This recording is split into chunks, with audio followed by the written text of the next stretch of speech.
UN nuclear watchdog approves plan for release wastewater from Fukushima disaster. Human rights group reports execution of at least 354 individuals in Iran. UK calls for expansions of UNSC's permanent seats. Situation improves after 5 days of violent protest. UAE establishes new Ministry of Investment. Human rights groups urge Russia and Ukraine not to use cluster munitions. Ocean Gate suspends operations. US to recapture all unused green cards. Peru declares state of emergency for 60 days in areas around Gubinas volcano. UN asks Taliban to revoke restrictions on females as soon as possible.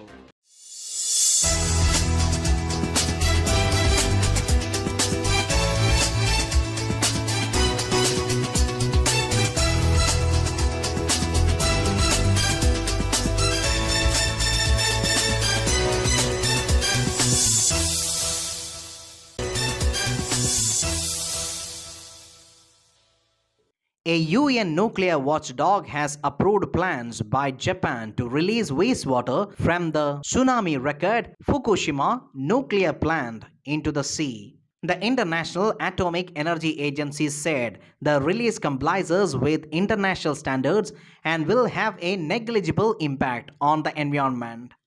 The Fukushima facility is running out of storage space for the water, which was used to cool nuclear reactors. Japan's plan has been opposed by China and South Korea. IAEA chief Rafael Grossi released the findings of a 2-year safety review, describing it as impartial and scientific. He also vowed to continue engaging with Japan after the water is discharged. In 2011, a tsunami triggered by a magnitude 9.0 earthquake flooded 3 reactors of Fukushima nuclear power plant. It is regarded as the world's worst nuclear disaster since Chernobyl. Over 150,000 people were evacuated from an exclusion zone around the plant, which remains in place. Decommissioning of the plant has also started, but the process could take decades. Japan has not announced a schedule for the release, and the plan still needs approval from a regulator. The Fukushima nuclear plant produces 100 cubic meters of wastewater daily. Tanks on the site can hold 1.3 million cubic meters. Most radioactive elements have been filtered from the water. Tokyo has said that the water that will be released into Pacific Ocean, which has been mixed with seawater, has tritium and carbon 14 levels that meet safety standards. According to Norway based Iran Human Rights, at least 354 individuals, including 6 women, were executed in Iran during the first 6 months of 2023. This marks a significant increase compared to the same period last year, with 261 executions recorded in 2022 and 121 in 2021. Out of total executions, 206 individuals were put to death for drug related charges, indicating a 126% rise compared to the same period in 2022, when 91 were executed on similar charges. This upward trend in drug related executions has been observed for the past 3 years. In the first half of 2023, 71 individuals from the Baluch minority were executed for drug related murder and enmity against God charges. The Baluch population constitutes only 2 to 6% of Iran's overall population. Official media sources reported only 43 out of 354 executions, while the remaining cases were verified by Iran Human Rights through at least 2 independent sources. This suggests that the actual number of executions is likely higher than the officially reported. The director of Iran Human Rights, Mahmoud Amiri, has urged the international community to take action against the escalating number of executions in Iran. He specifically called upon the United Nations Office on Drugs and Crime and the member states collaborating with Iran to condemn the execution of individuals on drug related charges and to condition their collaborations on halting such executions.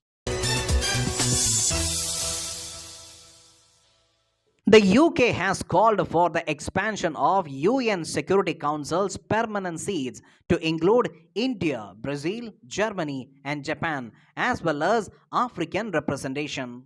Permanent representative of United Kingdom to the United Nations and the President of Security Council for the month of July, Ambassador Barbara Woodward's comments came as she briefed UN correspondents on the program of the work of Security Council for the month.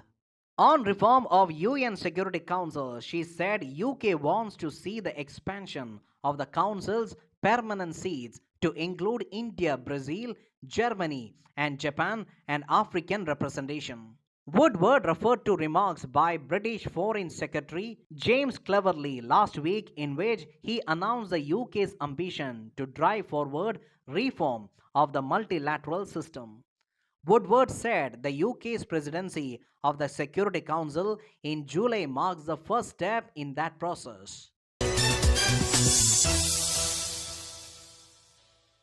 In France, the situation appears to be improving after 5 days of violent protests.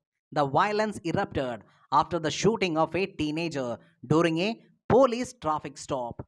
French Interior Ministry said more than 150 people were arrested on Sunday night, compared with more than 700 the night before. French media had reported more than 1,300 arrests made by police on Friday night. Meanwhile, the mayors have called for people to rally outside town hall to protest the violence and looting. Rioters have damaged an attempt to set fire to several town halls across France since the start of the unrest. French President Emmanuel Macron will meet the mayors of 220 municipal areas that have been affected by the violence.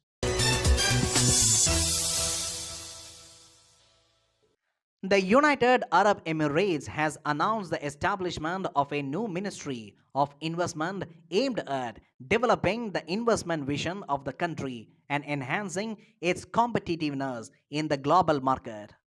Sheikh Mohammed bin Rashid Al Maktoum, Vice President, Prime Minister of UAE and the ruler of Dubai, chaired the UAE cabinet meeting where the decision was made.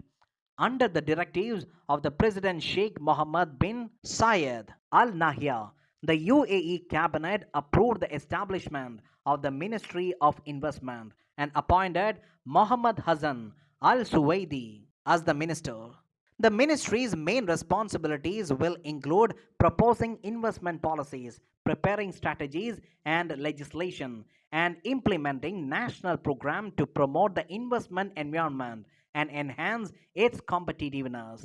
The establishment of Ministry of Investment reflects UAE's commitment to attracting investments in various sectors and leveraging its world-class infrastructure as a global platform. The ministry will work in coordination with the relevant authorities to support the country's business objectives and investment policies.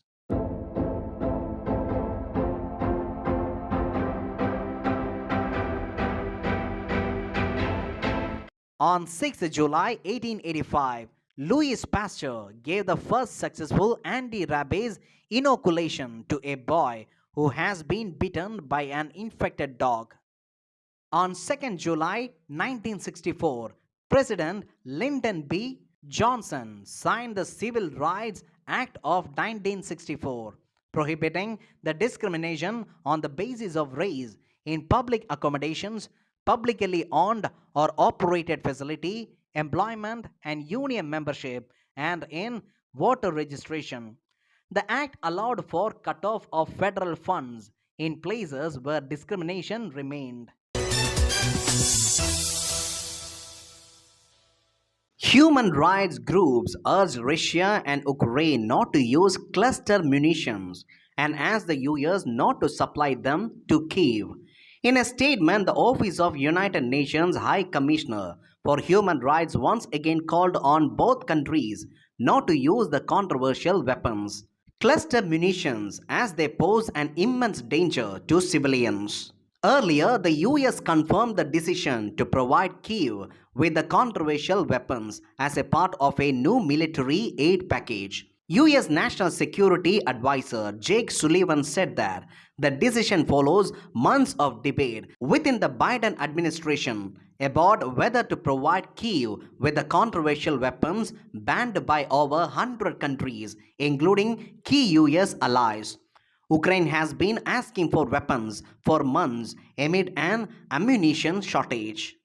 Cluster munitions are a class of weapons that contain multiple explosive bomblets called submunitions. The munitions are controversial because of their high failure rate, meaning unexploded bomblets can linger on the ground for years and possibly detonate later on. The Pentagon has noted that Russia has already been using cluster bombs in Ukraine with even higher failure rates.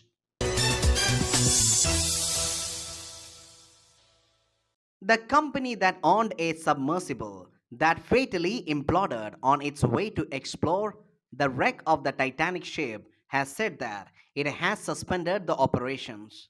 OpenGate, a company based in the Washington of United States, owned the Titan submersible that is believed to have imploded as it made its descent on the 18th June in the North Atlantic Ocean. The implosion killed all five people on board, including the submersible's pilot and the chief executive officer of the company. The company's website said that it has suspended all exploration and commercial operations. The US Coast Guard is investigating the implosion.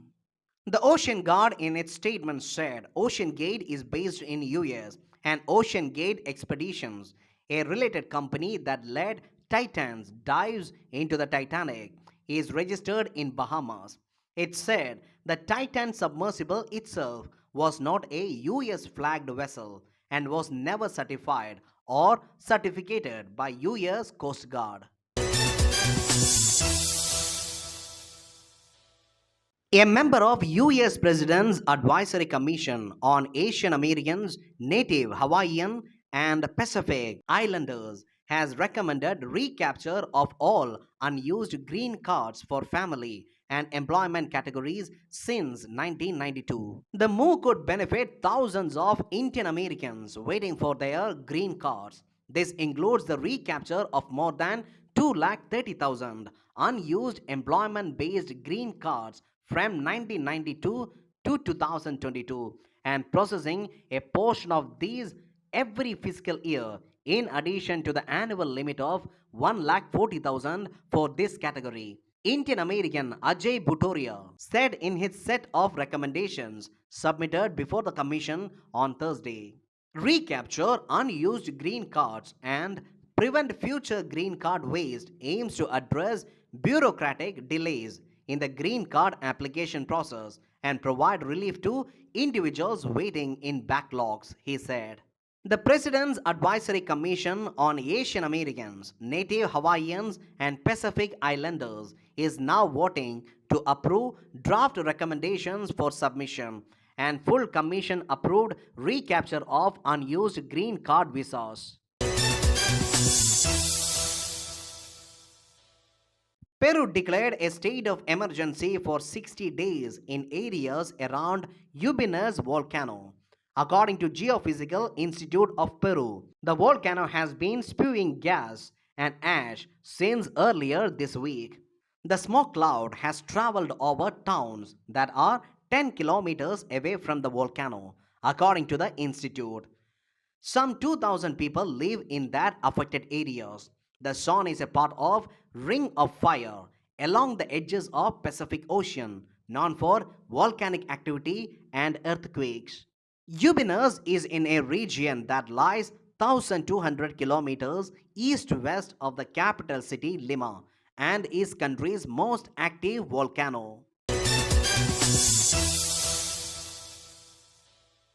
The UN Deputy Special Representative for Afghanistan, Marcus Potzel, has asked the Taliban to revoke the restrictions on females as soon as possible. Mr. Potzel said that women have the right to participate in society and urged the Taliban to fulfill its international obligations, including ensuring the rights to education and work for its population.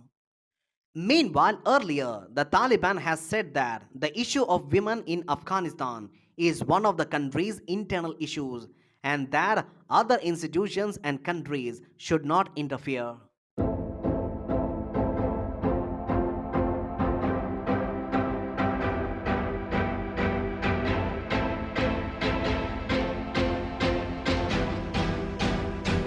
Alexander the Great was a king of ancient Greek kingdom of Macedon. He succeeded his father Philip II to the throne in 336 BC at the age of 20 and spent most of his ruling years conducting a lengthy military campaign throughout Western Asia and Egypt.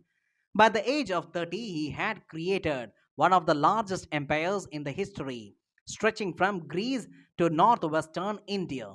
He was undefeated in battle and is widely considered to be one of the history's greatest and most successful military commanders. Until the age of 16, Alexander was tutored by Aristotle. In 335 BC, shortly after his assumption of kingship over Macedon, he campaigned in Balkans and reasserted control over Thrace and Illyria before marching on to the city of Thebes, which was subsequently destroyed in battle. Alexander then led the League of Corinth and used his authority to launch the Pan-Hellenic project envisioned by his father, assuming leadership over all Greeks in their conquest of Persia.